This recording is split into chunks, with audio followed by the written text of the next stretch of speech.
Hi, I'm Tracey Lightfoot, real estate investor and expert in Branson, Missouri. Staging your vacation rental can be overwhelming and stressful for many. I'm here to help relieve the stress from your next investment opportunity and show you some tips and tricks. So we're going to go over how to decorate a small space today. And we are in the living room. In the living room, you want to make sure that your color coordination, it doesn't necessarily have to match, but do not be afraid of color. Go ahead and put some throw pillows in, some nice cozy blankets. A fireplace in any space is always very welcoming and cozy.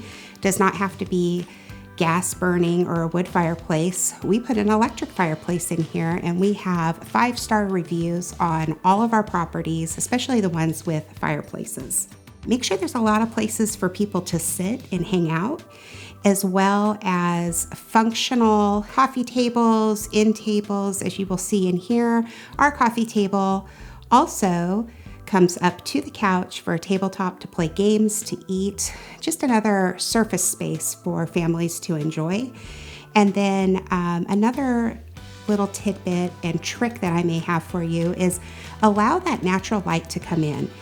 So when choosing blinds for your property, don't necessarily put those big, thick wood-like blinds or even the wood blinds in. We went with a little bit more of a cloth Levlor blind that allows the natural light in, but also still allows you to have privacy. You can also flip them up to make it more of a dark space in the bedrooms when you want to sleep. If you have questions about how you may best stage your vacation rental, please reach out to us at bransonhomefinder.com.